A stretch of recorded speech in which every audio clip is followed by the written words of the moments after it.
What's going on, Bears fans? Come back after another edition of Bear Down Forever.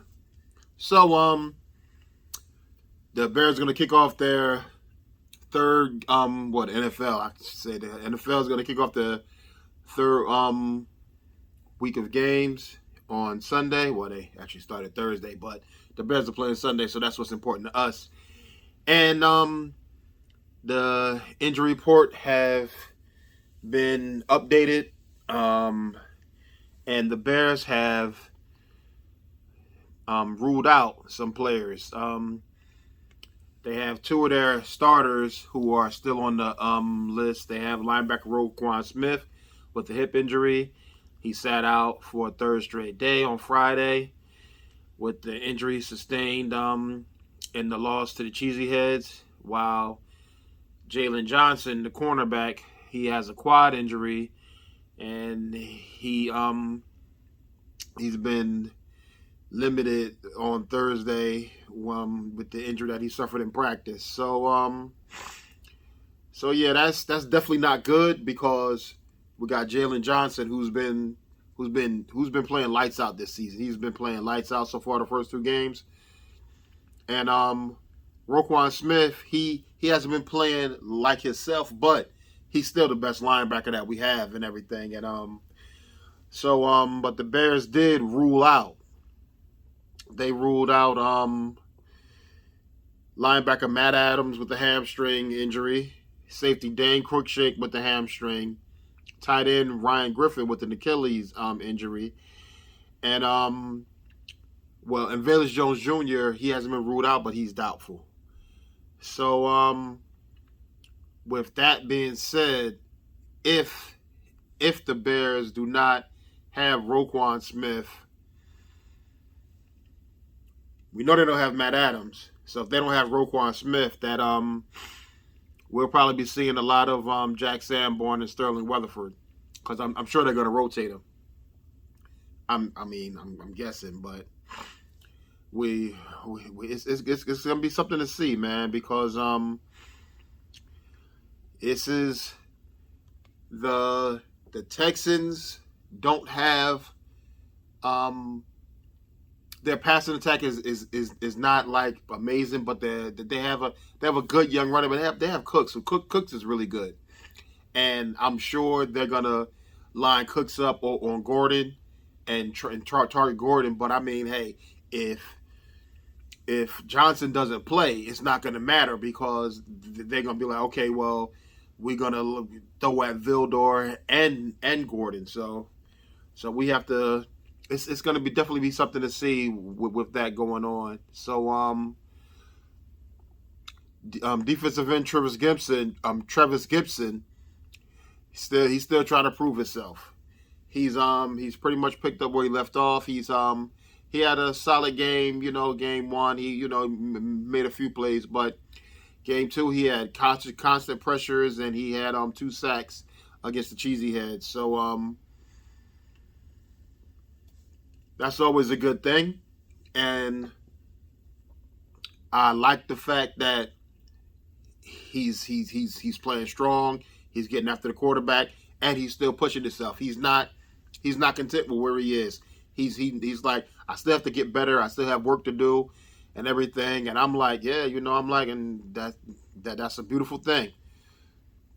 I was talking about Kyler Gordon, and the Bears are confident that he's gonna get better, and that his struggles that he's been having is just like growing pains coming into the league.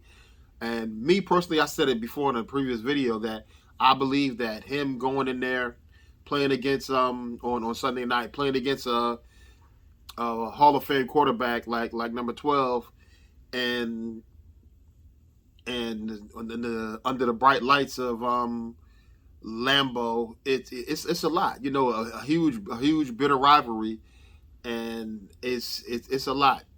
And you got a veteran quarterback and a veteran receiver. They like, yeah, we're going after the rookie. I mean, it just makes sense. So I just hope that he can make sure that he bounces back. He bounces back and plays like the player that I believe that he could be, that he believes that he could be, and he still has confidence. I just hope that the struggles that he did have, I hope that they don't affect him coming into this well, for the duration of the season, because it could be. So Darnell Mooney was voted one of the 5 biggest NFL disappointments, because he only has 4 receptions. I mean, 2 receptions and 4 yards. So I mean, yeah, that I mean, I can't get mad. I mean, it's the truth. It is definitely a disappointment, because he was supposed to be, he was supposed to be doing.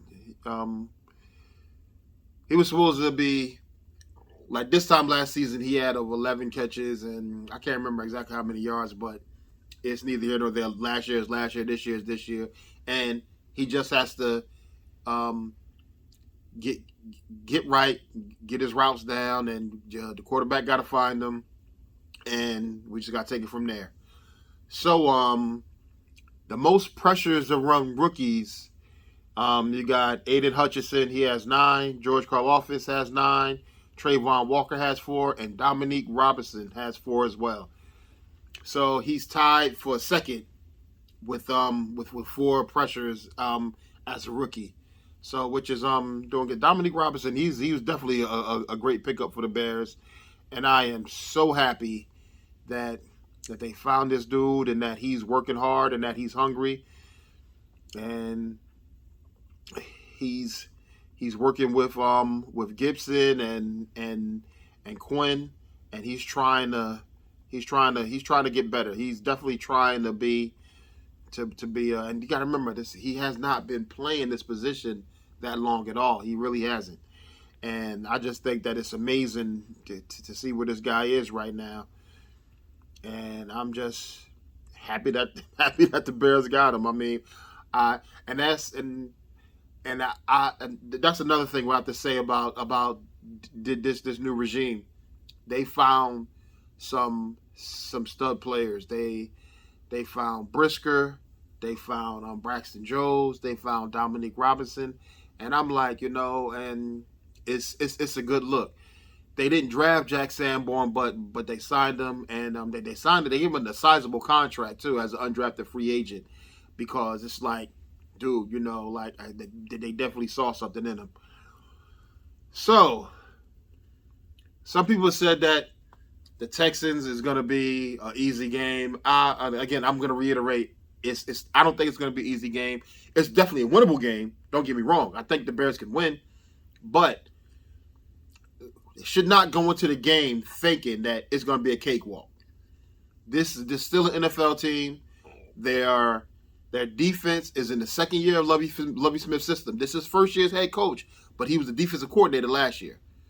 So, Bear fans, remember the Bears when they were coached by Lovie, they took steps in the second year. Now, granted, he was the defensive coordinator, but his defense was still there, so that's still in the second year of his system. And don't get me wrong. Don't think that I'm trying to say that we can't win this game, but I just don't want people to think, oh, it's going to be a cakewalk. Do I think the Bears can go in there and do some things? Yes, I do.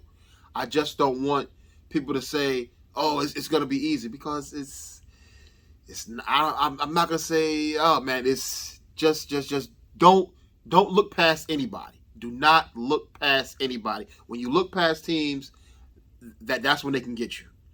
And to be honest with you, as much as I love my beloved Bears, and I do, because I'm a bear down forever, no matter what, I'm bearing down forever. But the Bears have not put the proper product on the field where they're in a position to look past anybody either. So, I'm just putting that in there, because I mean it's the truth. So Tevin Jenkins is feeling more comfortable at guard, and with Lucas Patrick snapping, hopefully they can stop this rotation where they're putting them in, taking them out, putting them in, taking them out, and that he could just sit in there and he can inflict his will on the opposing player and everything. Because looking at the film, I mean, you can see that this guy's football IQ. He's on the block and he's looking to see where the quarterback is, what is he doing, and where's the next player coming from, especially if he's on like a combo block, or if the quarterback leaves the pocket and his man is out of position and he can make another block. So I'm like, I'm really loving the way Tevin Jenkins has been playing, and I'm looking forward to seeing more of it and everything. And Lucas Patrick did say that he's looking forward to wherever they want him to play. He's played both positions, center and guard. So wherever they want him at, he's going to be. He's fine with it. He's not worried about it. So I really would like to see them leave him at center and let Tevin Jenkins just get to work. But I mean, don't get me wrong, he has to be able to have a good snap. I mean, he started snapping this week, so hopefully things went well. And I mean, he's probably snapped before this week, but they probably had him inside so nobody could see that he was snapping. That's what I would do. I'm like, yeah, you're gonna work on this inside and everything, and we're gonna try and see what's going on. And Jaquan Brisker is working on the few issues he had with some missed tackles and stuff. I think Brisker's gonna be okay. He definitely uses his principles. He plays all out 100% of the time, and I mean, you can see it. The dude is just going. He's like, his motor's always constantly going. I just think he needs to take like a beat and just come in more control, and I think he's gonna be all right. And he told the NBC Sports Chicago Friday that there were no issues. He's just trusting himself to taking the extra step and playing under control, and that's what he feels like he really needs to do. So, and that's exactly what I was saying. He's coming in, with his hair on fire, and I can understand that because he's in a new place. He's starting his career. He's getting paid to play the game that he loves, and he's excited and he's ready to do this. So I want to give my keys to victory right now. What the Bears would need to do, and first and foremost, I'm gonna say it again. They got to keep the penalties down to a minimum. They have to be disciplined. You must be disciplined. Key number 2, they must play better against the run.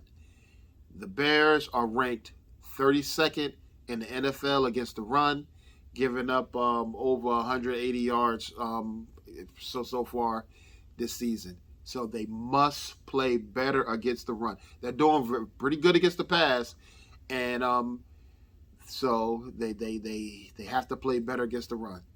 They have to get pressure and on Mills. They definitely have to get pressure on him, and I believe that they will, because their front four definitely is doing a great job of getting pressure. You have Gibson has 2 sacks. You have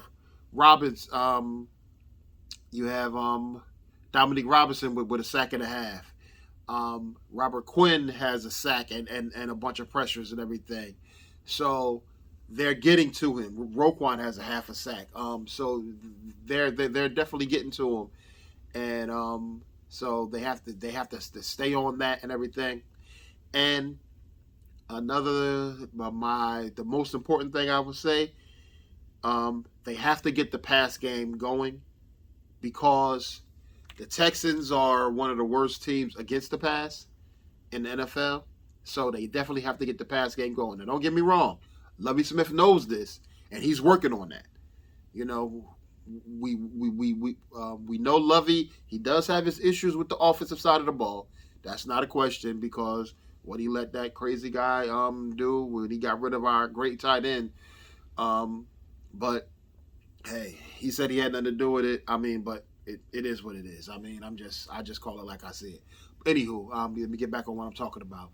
So they have to get Mooney and Kmet involved early and often, and they have to throw the ball more. And they definitely still got to run it down their throat because with the way Montgomery played and the potential that Khalil Herbert has, I mean, it's there. And I mean, I'm not gonna rule out Tristan Ebner either. I mean, if that's something you got to do, if you need to bring Tristan Ebner in and to help the passing game get going, do that because dude used to be a receiver, and I mean, if you can line him up in the backfield, and it doesn't matter.